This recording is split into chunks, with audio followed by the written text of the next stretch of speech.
नमस्कार, welcome back to my YouTube channel. Market का sentiment definitely weak हो गया है। पिछले कुछ दिनों में जो फॉल आया है ये काफ़ी क्लियर है इंडिकेशन कि मार्केट का सेंटिमेंट वीक है। इसका मतलब कि शॉर्ट टर्म में मार्केट लोअर लेवल्स की तरफ जाने की बहुत उम्मीद है। अब इसमें एक तरह से हम ये भी कह सकते हैं कि एक तरह से जो दो कोविड के टाइम के बाद का जो एक बहुत अच्छा 2 ढाई साल गया है वो शायद पूरा ही करेक्ट करे। तो पिछले साल में जो भी करेक्शंस आई थी वो बहुत शॉर्ट लिव्ड थी।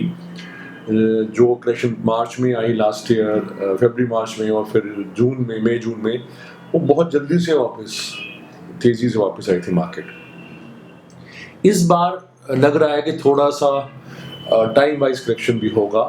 एक तरह से पूरा ही जो अप मूव हुआ था 8,000 निफ्टी से लेके 18,600 तक का, उसका एक time plus price wise correction होगा। प्राइस वाइज शायद इतना डैमेज ना हो इंडेक्स लेवल पे, पर टाइम वाइज मेरे ख्याल ज़्यादा होगा। Definitely compare to last year ज़्यादा होगा। एक जो अच्छी करेक्शन होती है महीनों जो चलती है, वैसी करेक्शन लग रही है। तो अब इसमें बहुत ज़रूरी है कैपिटल बचाना, और ऑल्सो बहुत ज़रूरी है कि जब नीचे के स्तरों पे कहीं ना कहीं जाके करेक्शन जब खत्म होती है तो एक पैनिक आता है। उस पैनिक में जो बाइंग आती है, बाइंग अपॉर्चुनिटी आती है, वो बहुत अच्छी होती है। उसमें मल्टी ईयर रिटर्न्स आते हैं। तो एक तो हमने मेक श्योर करना है कि हमारे जब तक पैनिक आए थोड़ी लिक्विडिटी हो, और अगर लिक्विडिटी ना भी हो तो ज़्यादातर लार्ज कैप पे हो, जहाँ पे कि अगर हमने चर्न करके किसी particular group of stocks, 3-4 stocks में कॉन्सेंट्रेटेड बेट लेना है तो वो भी ले सकें। तो ज़्यादातर कॉन्सेंट्रेशन लार्ज कैप्स में करें, सेव करके बाइंग करें, धीरे करके बाइंग करें, और थोड़ा कैश रिजर्व अपना हमेशा रखें। थोड़ा हल्का फुल्का ट्रेड भी कर सकते हो किसी भी अप ट्रेंड में। जो जो चीज़ मुनाफे में है या थोड़ा हल्का ब्रेक इवन के पास है तो वहाँ से निकल भी सकते हैं। तो ये मेरा समझने में होगा कि यही राय रहेगा जब तक कि मार्केट का ये ट्रेंड रिवर्स नहीं होता, और वो जैसे मैंने बताया कुछ महीने भी लग सकते हैं इस बार। अब ऐसा ही एक स्टॉक है एशियन पेंट्स। अब एशियन पेंट्स मेरे ताबिक काफ़ी अच्छा करेक्ट कर गया है। 3500 से 2750-40 तक आ गया है। तकरीबन 22-23% करेक्शन इसकी हो गई है। हल्का फुल्का और नीचे आ सकता है, बट काफ़ी डैमेज हो चुका है। रीज़न सिंपल है, वैल्यूएशन बहुत हाई थी। दूसरा, रिजल्ट्स इसके थोड़े निराश किए, मार्जिन में प्रेशर साफ दिख रहा है, और रेवेन्यू में भी ग्रोथ में कमी आई। थोड़ा कंपटीशन भी इंक्रीज हुआ है पेंट इंडस्ट्री में, प्लस इनके जो रॉ मटेरियल प्राइसेस ऊपर गए, और काफ़ी अच्छे इन्होंने ग्रोथ की दिखाई थी लॉकडाउन के टाइम पे, जो कि आश्चर्यजनक थी।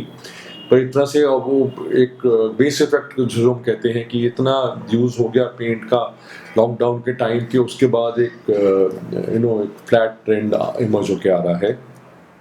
तो इसमें खरीदारी इसलिए करनी है हमने, 2-3 चीज़ें हैं। एक तो एशियन पेंट्स ने हमेशा अपनी मजबूती रखी है पेंट मार्केट पे, तो लीडर है।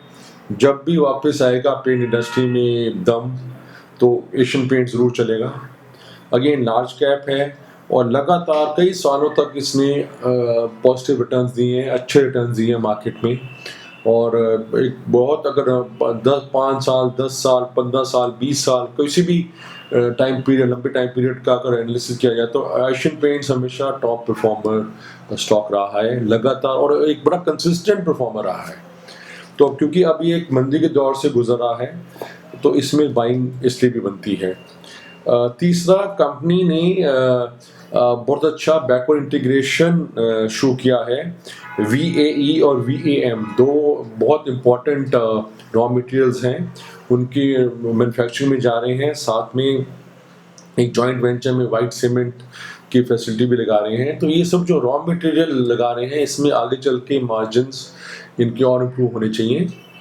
तो ये भी एक और रीज़न है बाय करने का। इसके अलावा मैं आपको बताता हूँ कि एशियन पेंट्स का एक बहुत यूनिक मॉडल है। इनका डायरेक्ट जो है सेल डीलर के आता है। इनके जो बीच के जो लेयर्स हैं वो नहीं होती, डायरेक्टली फैक्ट्री से सीधा डीलर के पास जाता है। और कंटिन्यूअस इनकी जो डेटाबेस है वो बहुत स्ट्रॉन्ग है, बहुत अच्छा टेक्निकली डिजिटली मैनेज्ड इनका डिस्ट्रीब्यूशन सेटअप है। जो कि बहुत ही यूनिक है, ना सिर्फ पेंट इंडस्ट्री में, ओवरऑल इंडस्ट्री की बात की जाए बहुत यूनिक डिस्ट्रीब्यूशन मॉडल है, जो कि कंपनी की बहुत अच्छी स्ट्रेंथ है। साथ में क्योंकि वो सीधा डीलर को देते हैं तो बहुत मार्जिन इनका सेव होता है। तीसरा, इनका रियल टाइम मार्केट फीडबैक आता है डीलर से, और जिस तरह से इनकी पकड़ है मार्केट के ऊपर, जितना मर्जी कंपटीशन आ जाए इनको हिलाना या डिसलॉज करना असंभव सा काम है। तो इसकी लीडरशिप ना सिर्फ है, लीडरशिप बहुत स्ट्रांग है, कंपनी की बेसिक स्ट्रेंथ्स बहुत अच्छी हैं, ब्रांड नेम बहुत अच्छा है एशियन पेंट्स का, और साथ में जो मैं डिस्ट्रीब्यूशन चैनल बताई वो भी है, और बहुत जगह से इनके प्लांट्स लोकेटेड हैं और बहुत एक्सटेंसिव डिस्ट्रीब्यूशन नेटवर्क है, और जैसे मैंने बताया कि यूनिक चीज़ सीधा डीलर को सप्लाई करते हैं। तो इसलिए एशियन पेंट धीरे करके आप इसको कन्विंस कर सकते हैं, थोड़ा लंबी अवधि का नज़रिया रखिए, और मेरे मुताबिक कि ये दोबारा से आपको बहुत अच्छा रिटर्न दे के जाएगा जब भी मार्केट में तेज़ी आएगी। 1 साल का रिटर्न मैं समझता हूँ कि 3200 का एक बन सकता है, जो कि FY24 का जो EPS एक्सपेक्टेड है उसको 50 टाइम्स डिस्काउंट कर रहा है, जो कि इस कंपनी के लिए कोई बहुत ज़्यादा वैल्यूएशन नहीं है, पर कहीं ना कहीं जाके आगे परफॉर्मेंस भी इम्प्रूव होगी। तो ये जो FY24 या FY25 तक जो परफॉर्मेंस इम्प्रूव होगी तो यहाँ से काफ़ी अच्छा भागेगा। अगर आप लीन पीरियड में धीरे करके सिप की तरह हर डिक्लाइन में धीरे करके ऐड करेंगे, तो मेरे को कोई संदेह नहीं कि अब आने वाले समय में 1 साल नहीं तो 1.5-2 साल में आपके यहाँ से बहुत अच्छे रिटर्न्स आएंगे। तो एशियन पेंट्स मेरा रिकमेंडेशन है, और मैं ज़रूर समझूंगा कि इसमें आपको अच्छा मुनाफा बनना चाहिए। Thank you so much for watching my channel. अगर आपको अच्छा लगा तो ज़रूर लाइक और शेयर करिए। Thank you so much. नमस्कार।